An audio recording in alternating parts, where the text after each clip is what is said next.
and welcome to Off the Fence, brought to you in association with BoyleSports. We're very excited because this is our Aintree Grand National preview show. We're going to be looking at the most famous race in the world on Saturday and finding you the winner and the placed horses as well. But on top of that, we're going to be looking at all the big races over Thursday and Friday at Aintree's big festival. I cannot wait to get stuck into this as per usual with the boys, Geraghty and Tony Keenan. But before we go any further, please do not forget to hit subscribe on our YouTube channel. That way you won't miss a single episode of Off the Fence, including these special episodes we're bringing you ahead of these big festivals. So hit the subscribe button right now and let's get cracking with the show. Barry Geraghty, how are you? Are you looking forward to Aintree?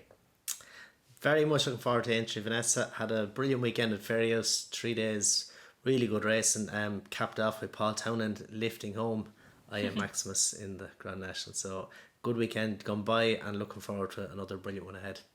It's a great time of year, isn't it, Tony Keenan? Are you enjoying it as much as Barry enjoyed last weekend in the build-up to Aintree? Yeah, concentrating I suppose more on Ferryhouse. There was a Ferryhouse yesterday. My number one thought of Ferryhouse, the game is not maybe dead yet. Great crowd there yesterday despite the weather, some hardy souls there, surviving rainstorms, etc, etc, and yeah, all leading into probably the greatest race of them all at the weekend here coming up. Have you had much luck in the National over the years, Tony, when you've sort of tackled it from a betting point of view? To be honest, I'm sure like a lot of sensible people, I wouldn't tackle it too strongly as a betting race. What did I back in it last year? Longhouse Poet was me and fancy for it last year. I think I finished up having something on any second now, so hitting the bar a bit. God, I can't remember the last winner of it. I backed and but again, I don't think I'd be on my own in that. It's obviously not the easiest race. Very, very tricky contest as it always is. Absolutely. Right, let's get stuck straight in with the Grand National itself. After that, we will be going through the big races on Thursday, Friday and the rest of the Saturday card as well. But for now, we want to kick the show off with the Grand National. Now, boys, when you're looking at it, we've got Corach Rambler, who's been the favourite for this race for a long time now for the Lucinda Russell team, up at the top of the market. Then we've got Noble Yeats in there for Emmett Mullins, looking to win the race for a second year on the bounce. Delta Work, any second now. Gaylord de Menil, Mr. Incredible, Will Even Star, Lemilos, Longhouse Poet, Galvin. Those are your top few in the market. But Barry, when you're looking at the race, how deep a contest do you think this edition of the Grand National is? Oh, it's deep, there's no doubt. You know, all those horses you've named off at the head of the market all have chances, and there's lots more then outside of that with plenty of chances as well. So it's a deep race, plenty of quality, and yeah, it's going to be difficult to pick the winner. What looks obvious to you now just mightn't look so bright in a week's time. And in terms of Noble Yeats's credentials to back this up, obviously the win up from last year, what sort of form do you have him in coming into the race this time around? Obviously he's a completely different profile of a horse to the one he came into the race with 6 months ago. Yeah, very different profile. He's had a tough race in Cheltenham. He's a good bit up on the weights from what he was last year. So he's not without his chance, but being honest, he wouldn't be one that would be screaming at me necessarily. But that's not, you couldn't dismiss anything in the race. Corach Rambler seems to be well in at the weights. I thought he put in a good performance in the Ultima. He's £10 well in on the back of that. I thought he looked a smarter horse this year. He seemed to travel better. I think he's a worthy favourite. But plenty with chances.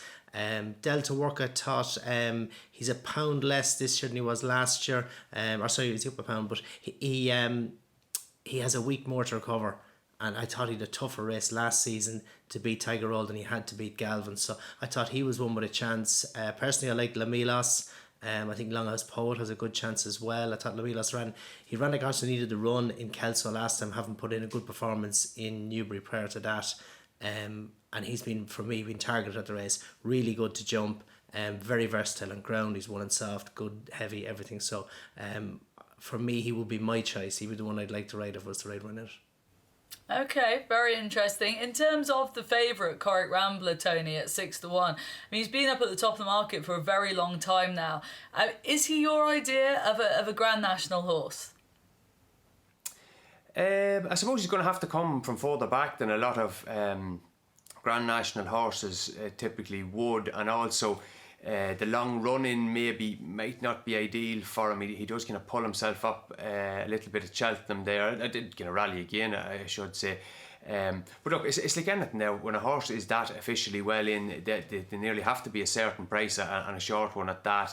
But it's just, I suppose, the suitability for the race might be under a bit of doubt. But certainly he does like the big field, whether he takes the defences, albeit the defences aren't the test maybe they once were.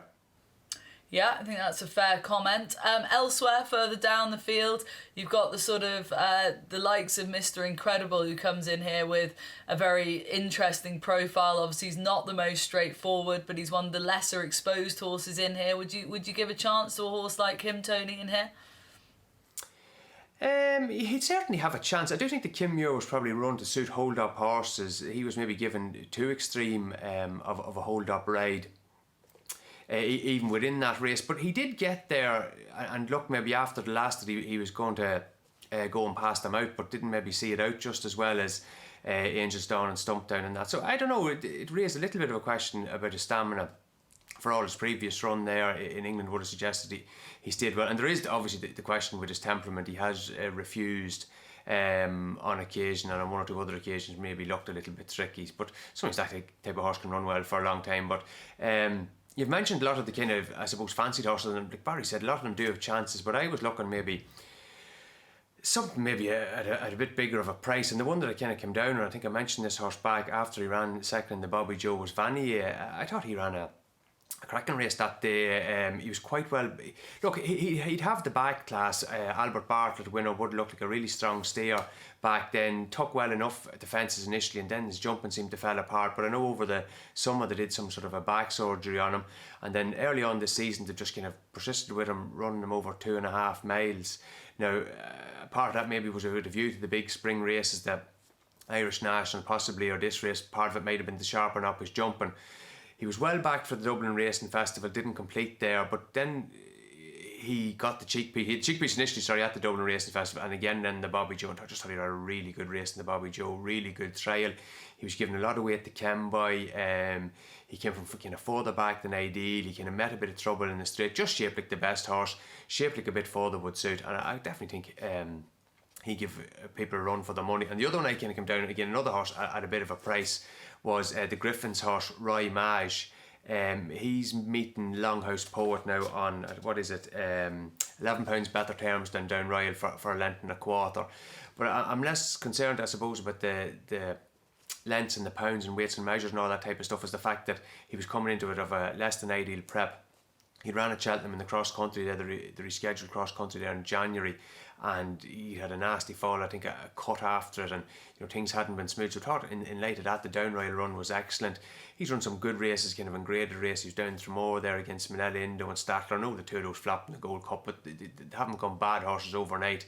It's still a good run kind of on the day, and that team have had a horse run well there in the race at a massive price before Maggio. Just seems like the type of horse that might take to it. I know he's a bit older there, he's 11, but I just think the test might suit him. So they'd be made too against the field. Obviously, any host of horses with massive chances there, and fancied ones would kind of maybe more class than those at the top of the weights, but they'd be made too.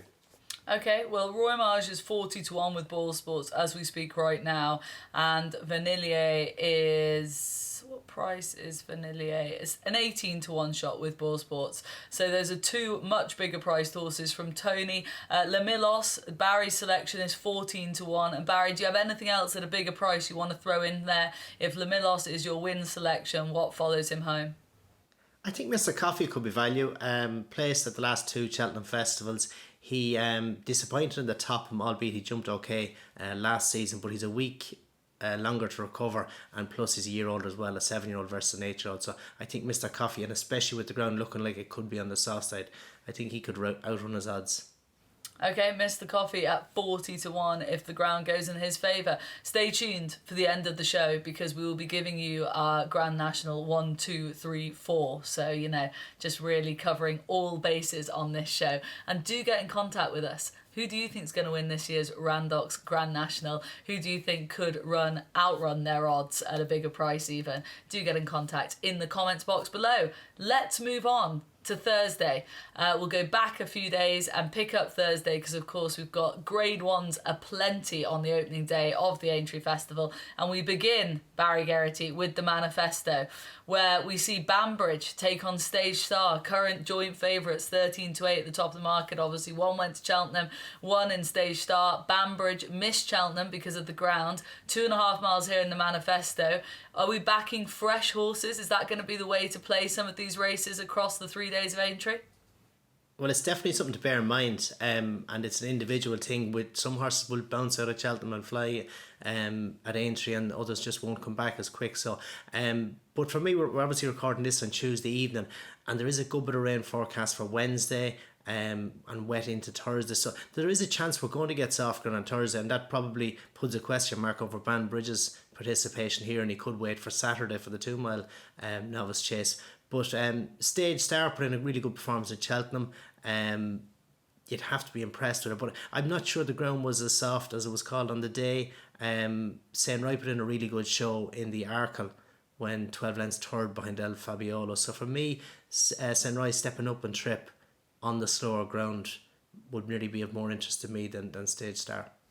Oh, okay, 3-1 as well. So looking away from the top two in the betting, which everyone else seems to have focused on. And we might come back to Banbridge in due course because, of course, he has the entry of the 2 miles on the Saturday, all very ground dependent there. Let's move on to the 4-year-old hurdle, another Grade 1 contest, the juvenile hurdle, where Zenta is the 13-8 favourite from Bo Zenith at 9-2. Nusra in there at 9-2 as well. Scriptwriter on the comeback trail at 15-2. Tony, over to you for the juveniles. Is Zenta a worthy favourite in this after her performance to fill third spot back at Cheltenham? Yeah, I think she'd have to be Lossie Mout and Gara Marceau, the two that beat her. Much more experience built up in kind of the graded races, the Grade 1 race at the Dublin Racing Festival. She was kind of only had her initial start for Willie Mullins in the winning fair at Fairyhouse not all that long beforehand. I think her jumping was sharper at Cheltenham than it was at Fairyhouse. So yeah, she's definitely a worthy favourite. I think this division is like outside of Lossie Mout, Gallimore, so it does look a kind of quite a watery division. We even saw at Fairyhouse there on Easter Monday the fact that Enjoy the Dream could get the better of Blood Destiny, despite only coming into it of one, albeit promising run in Gore. And so maybe there is room for something to improve. I think Zenta very much a worthy favourite, but I could see Tom Mullins' horse outrunning his odds a little bit. He's called Right So Tom. He was actually declared for Fairyhouse on Easter Monday, but took him out on account of the ground. Thought he ran quite a decent race in a triumph, kind of in a quite a steadily run race. He's coming kind of a 4 months break there. He'd initially debuted behind Zarek the Brave at Fairyhouse. I thought his jumping probably lacked a bit of sharpness, which is understandable given the break. A little bit green there, coming to 2 out as well. But he finished out his race quite well, and I just think, like, is there anything apart from Zent, is there anything that really stands out? Probably not. He's getting around the 25-33 to 1 price. I could see him maybe running into a place there, and definitely he's a horse probably that has upside with a trainer who, well able to bring them along gradually. I think he's a good prospect. Seemed to have plenty of size about him in Cheltenham, and maybe one for the long term, if not only for the anniversary. Okay, right, so Tom is 33 to 1 with BoyleSports currently. Danny Mullins in the saddle can only be a positive. Over to you, Barry, for the juvenile. Do you have a strong view, anything away from Zenta, the favourite, maybe at a bigger price like Tony?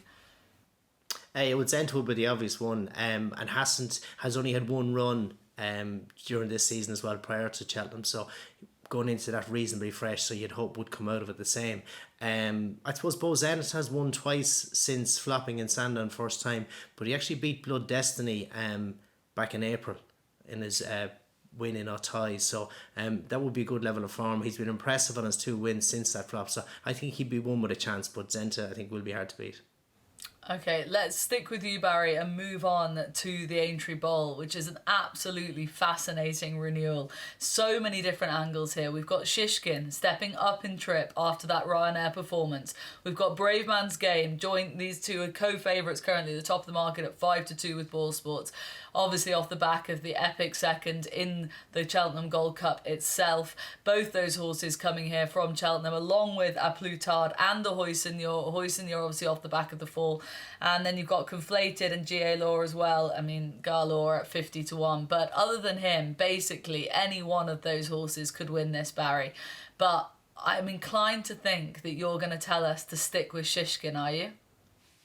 The vibes are very good on Shishkin. He obviously he put in a poor show at Cheltenham, but still finished second, and never at any stage, as well, I won't say never at any stage, but definitely on the last half mile didn't look like it was going to be second until late on. He didn't turn up at all, he didn't jump, he didn't travel, and even to put in the performance he did, haven't jumped as poorly as he did. But no, the vibes are very good on him, and stepping up the trip, it's only going to suit him with the way he's raced this season. He was very impressive, obviously, in Ascot. So no, I'm gonna stick with Shishkin. I suppose Bravemansgame has been brilliant this season. He was very good in the King George, and he ran a cracker in the Gold Cup. But his 3 runs this season have been the end of October, the end of December, and mid-March. Has he benefited from those runs being spaced out, I wonder? He's been to the Aintree Festival twice and has been a beaten favourite on both occasions. So there's a couple of negatives about him. Conflated ran a good race in the Gold Cup to finish third. He'd have to have a chance. A High Senior fell, but that's never a great reflection how horses travelling when you fall. And I think A Plutard, albeit he was hampered, he was beginning to struggle anyway, I felt at the time. So for me, Shishkin and Bravemansgame are the two, with Conflated there on their tail. But I would be putting Shishkin ahead of Bravemansgame purely on their I suppose the Aintree record, if you like, and the proximity between Bravemansgame's runs this season.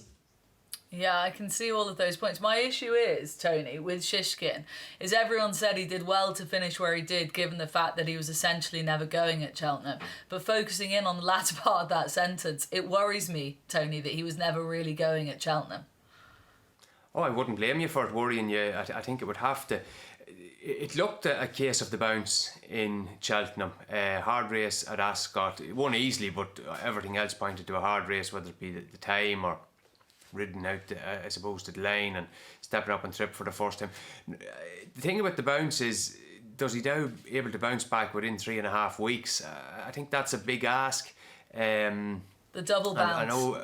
Yeah, the thing about that is you probably want a little bit of time off after that, rather than going back to the well again for a third run in the spring, February, kind of March, mid-April. So no, I'd be inclined to take him on anyway. A Plutard, Henry de Bromhead got a lot of horses that were, I suppose, out of form or had been below par during the winter, back to form at Cheltenham. I think with Plutard we just don't know. He was going okay. Was he going as well as Gallop in the Champs? No. Or Bravemansgame, probably not. But he had a chance.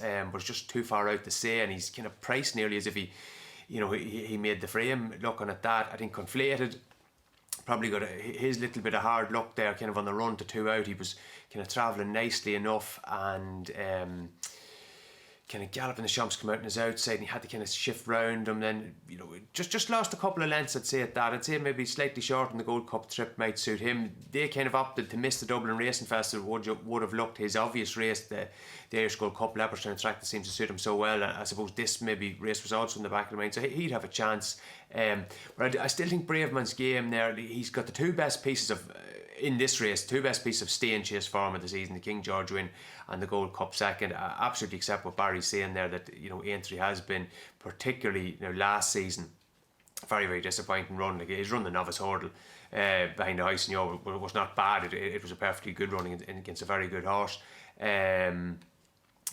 And it's just whether you buy into the fact that Paul Nicholls has said that he's a stronger horse this season. He certainly, again, visually, as I mentioned before, looks like a better horse this season. I think all his kind of ratings and all that would also suggest the same. I think at 11-4, 3-1, whatever he is, you can probably take a chance on him being just be having the best recent form. And I know you're making a mockery of Gala or GLA. I actually wouldn't be surprised if he outran his odds a little bit. The Grand National was his aim kind of earlier on in the spring anyway, but they didn't get time to qualify him, or at least with the non-completion at Doncaster he didn't get qualified. But I thought he didn't run terribly now in the Ryanair, I thought he was kind of on his head a bit with the trip, and his jumping probably didn't hold up. But going slightly slower pace at 3 miles, maybe on a flatter track, might suit him here. Wouldn't be surprised if he was able to get into the 3 now at a price. Might be something to be playing around with in place markets. Okay. Well covered then, the Aintree Bowl. Let's move on to the Aintree Hurdle, where we get to see Constitution Hill step up in trip. He's currently 1-6 with BoyleSports, so it's not really a betting price for us. Epatton is next best in the betting at 10-1. Obviously the Mary's beat a couple of times already this season. Zana here in there at 12, Sharjah at 18s. I like to move it at 25s, and So Royale at 50s. But Barry, it's all about Constitution Hill here. We're just going to be able to sit back and enjoy this. Surely stepping up in trip isn't going to be any sort of an issue for him around here. No, the step up in trip won't be an issue to him. He ran the point as a 4-year-old, albeit he got beaten, but the trip wasn't an issue there either. No, he should be fine. Pedigree, everything would suggest no issue.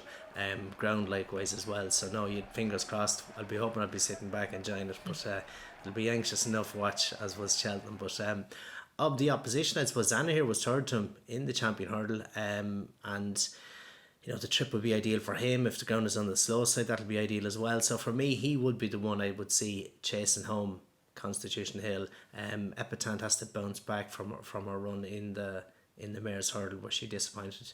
So no, I'd be putting Zana here in as the main danger. Okay, to chase him home or in the without market, whichever way you want to play it.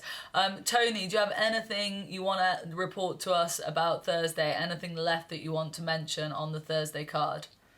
Yeah, there's a mare I'd like in the closing bumper there, Gallia Varoon, trained by John Queally. Now, John Queally's got an amazing record at this meeting, 5 winners from 10 runners. Now, people will be saying straight away, so it was all the one horse. Well, one horse provided for them, all Ella. He also had a horse placed in the Hunter Chase at a big price, but he did win this race with Jamie Coddop, with Getaway Katie May back in 2018. And I just like the way Gallia Varoon has been progressing throughout the season. She's a horse I think they've needed to educate a little bit, because she could be very free early on.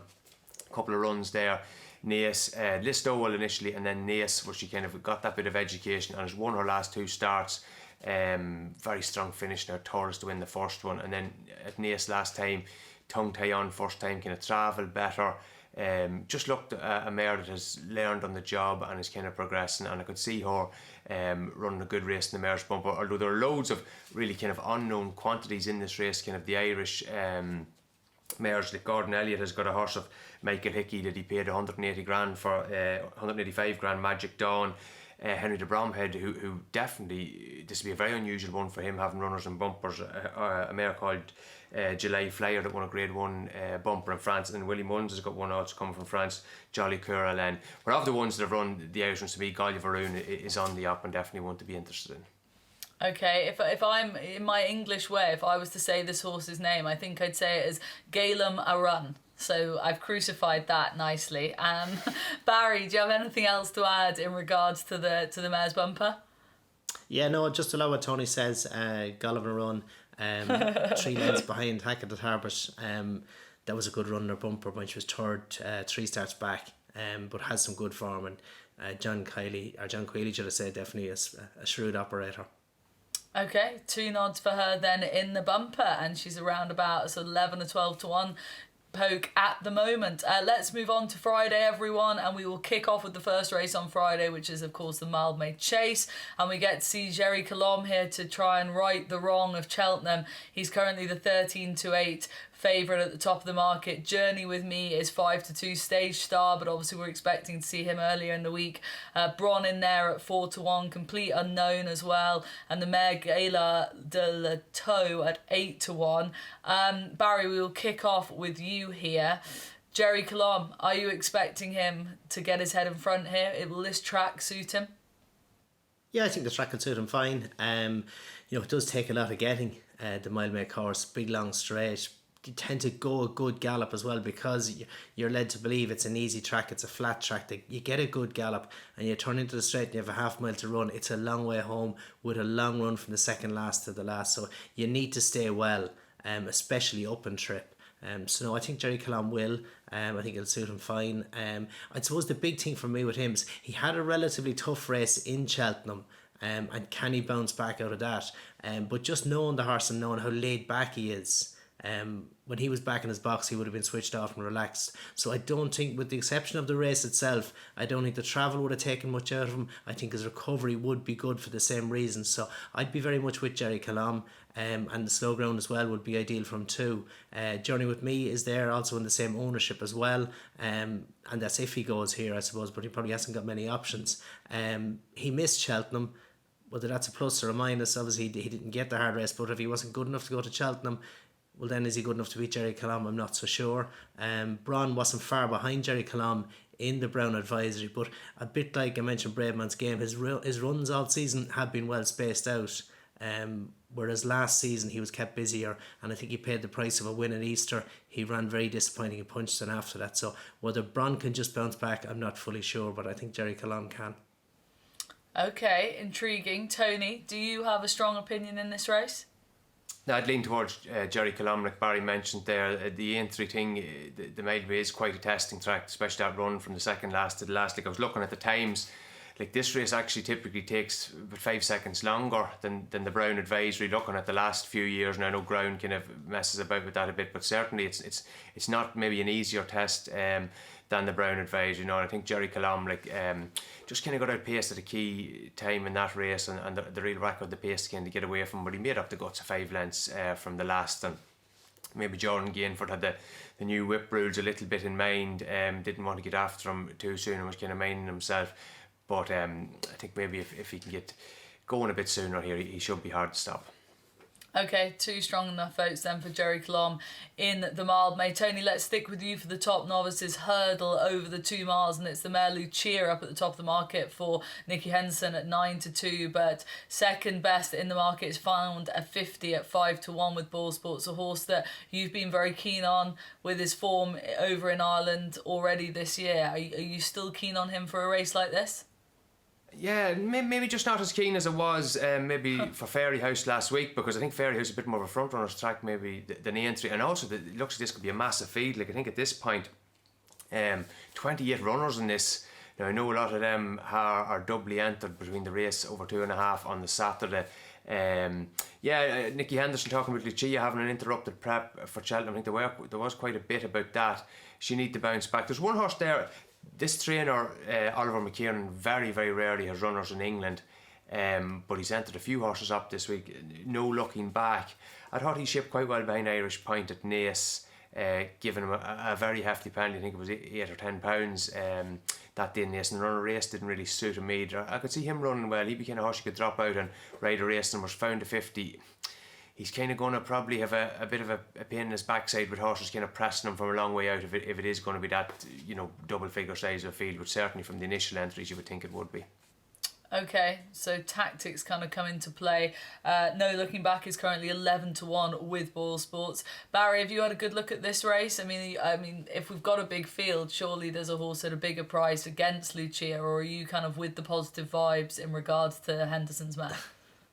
Yeah, I'm with the positive vibes again. She had an interrupted preparation and she still ran a good race, but her form before it was very good, and her form of bumpers is very good too. I am a big fan of Found a 50, but I just worry, a bit like Tony said, with such a big field, but also Aintree on the Friday. Vanessa, as you know, there's a lot of hustle and bustle, not just on the race course. So Found a 50, he runs in a hood, he's highly strong. I just wonder, will this occasion could even affect him as well and add in a big field to it. I think there's a few things against him, but he is a very smart horse. But I'd be with Lucia to get back on track. Okay, Barry, let's stick with you then for the Marsh Chase. Now this looks a trappy old affair. There's loads of big names in here in the sense of Pic Doria 7-4 at the top of the market, Fakir Dudari's to win it again at 9-4, Hitman 9-2, Fugitive at 8-1, French Dynamite 8, all horses that have had their day in some way or another, but they all have relatively patchy profiles coming to this sort of race. So when you're looking at it a few days out at this stage, Barry, is there any horse that you think, yeah, this is his race, or are you sort of in my camp of thinking that it's a pretty sketchy old affair? You could argue that case, that there's patchy form among them, alright, but Pic Doria has been good this season.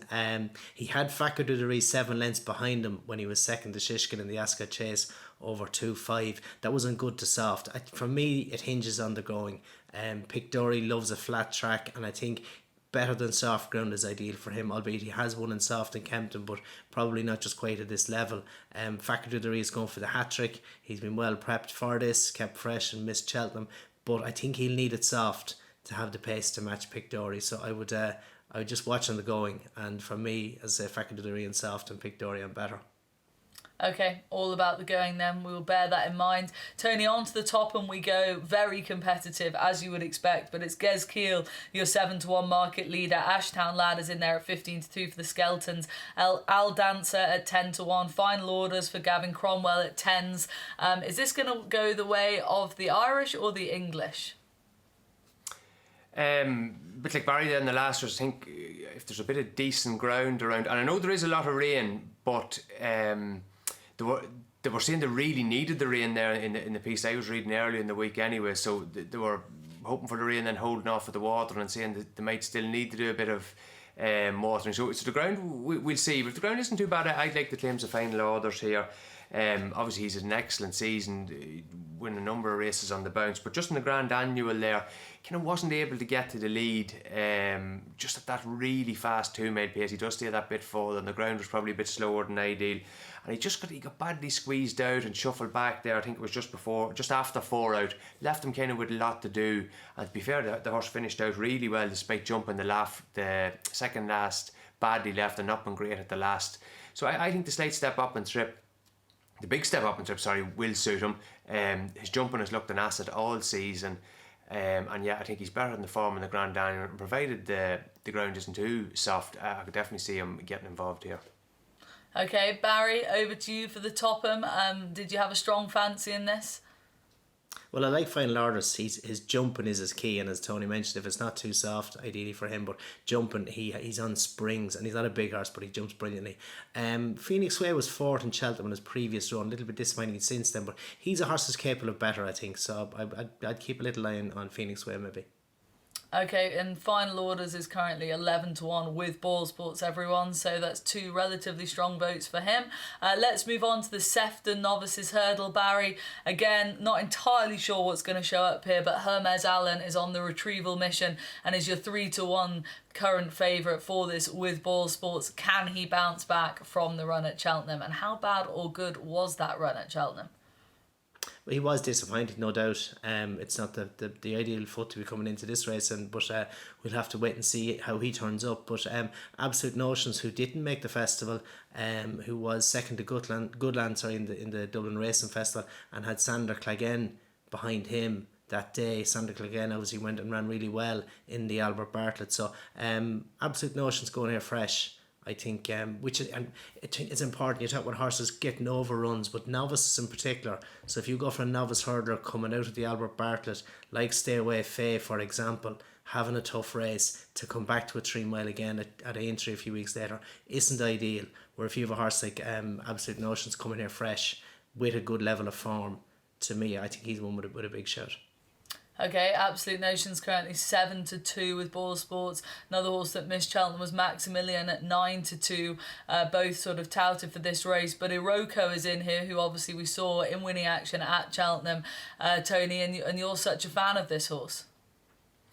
I am, and I think 3 miles will definitely suit him better than the 2.5 of the Martin Pipe. I think it was Stamina won the day from on that occasion. He wouldn't underestimate the bit of shuffling that he got kind of coming down the hill.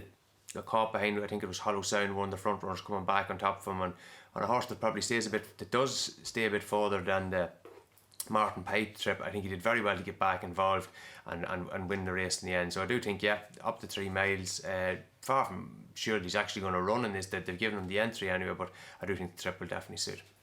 On to Saturday we go, and just a few races to pick up before we loop back to the big one, the Grand National itself. We'll kick off with the 2 mile chase, and Barry, we might see Jonbon in action here, and if we do, he could take on Banbridge if of course with the weather Banbridge misses his 2.5 mile appointment that he's currently booked in for. What do you expect here, and if they were both to line up, does Jonbon beat Banbridge over 2 miles?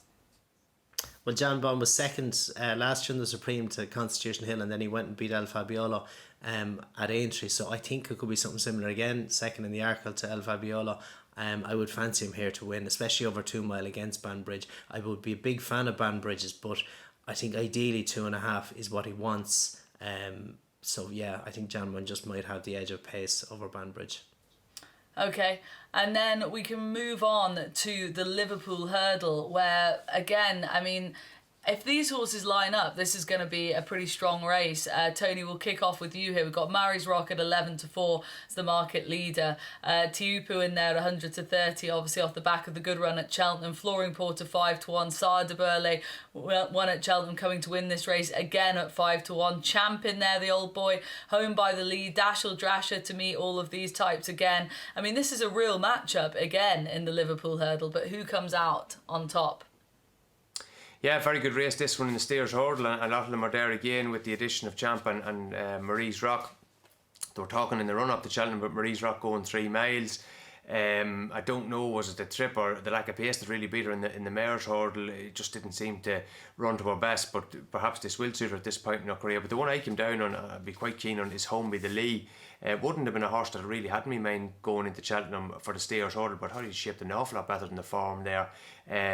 Again, the ground, it came for Tiupu on the Thursday, and he ran very well, but probably swung things against Home by the Lee a little bit. But he made a mistake at the 6th, and it really was a terrible mistake. Now, it kind of race ending, chance ending kind of error, and for him to get back into the race, having made that mistake, took a bit of doing. And then he's kind of hanging in with them there on the turn in, and kind of staying on. But Flooring Porter, who's kind of obviously been up there, has just cut across him as Home by the Lee, who doesn't do anything fast, is looking to get to the near side rail, which tends to be so important now when it's rained on kind of the new course and stuff like that. So that kind of just halted his momentum a bit. And the camera angle doesn't really, pick it up well, so you can kind of appreciate it. But when they do kind of get back to seeing the finish, he's absolutely motoring, and he's nearly past Flooring Porter there, in the shadow of the post type of thing. So I think if he can jump a bit better, he generally jumps fine. Like that was just an aberration, and get a bit of a clearer run. I definitely think that the long straight at Aintree will really suit him. So I would take him maybe could be one, could reverse that Steers Hurdle form with a few that finished ahead of him, and all the better if the ground dries out a little between now and the weekend. Okay, currently 6-1 with BoyleSports. Tony, over to you, Barry, for this race for the Liverpool Hurdle. Are we looking away from Mary's Rock? Yeah, well, I think Tony mentioned obviously the 2.5 looked a bit sharp for her. Maybe there was a lack of pace as well. She probably will be better over 3. But then if you look at the Steers Hurdle, I think it left as many questions as answers, because not many saw Sire de Burle being the one who's going to win it.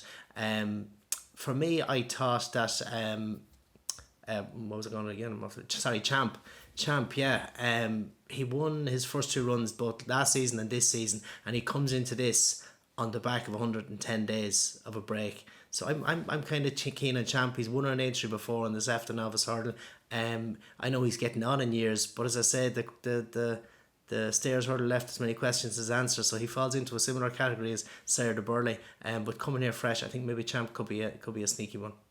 Champ, one for the old boys. Okay, again, currently 6-1 with BoyleSports for that Liverpool Hurdle. Let's wrap up the show, guys, by looping, like I say, back to the Grand National, because now we can give we've already covered it, we've already discussed obviously the main players, but let's give our 1, 2, 3, 4 in the Grand National for the viewers to get stuck into with the big race. Tony, I'm going to come to you first. Your winner, please, followed by the placed horses.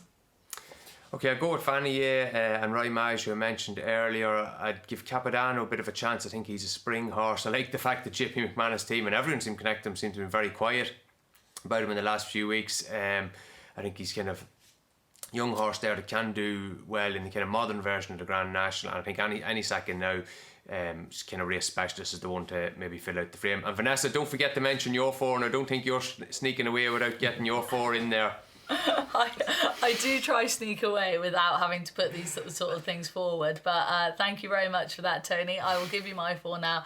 Noble Yeats for a second win in the race, please. Mr. Incredible, if he starts, that would be a good starting place. Longhouse Poet, and then I'm with you with any second now. I just think he could fill a place like he has done so many times before. So those would be my 4, top 4 for the Grand National, but Noble Yeats, it's a little bit unoriginal, but after what he's done last year and then his prep this year, I'm not going to abandon him now, so I'm all aboard that. Barry, over to you for your 1, 2, 3, 4, please, for the Grand National. Yeah, well, I like Lebelos, as I mentioned earlier on. Longhouse Poet ran a bit keen last year. I think he's a good chance as well. Corach Rambler, you have to give a chance to with the £10 in hand. And I think that Mr. Coffee can run a big race as well at a fancy price. Okay, couple of those that you flagged up earlier in the show and a few others as well. So that wraps up our Grand National coverage, or our Grand National preview show, I should say. Hopefully you've enjoyed that. Please do let us know who you think is going to win the big race come Saturday and all the other races we've discussed as well. We like to hear from you, so do get in contact. But for now, have a very good weekend. Enjoy the action and join us again next week where we've got another special episode coming your way ahead of the Scottish National. So stay tuned for that. But in the meantime, thank you very much for watching. That was Off the Fence.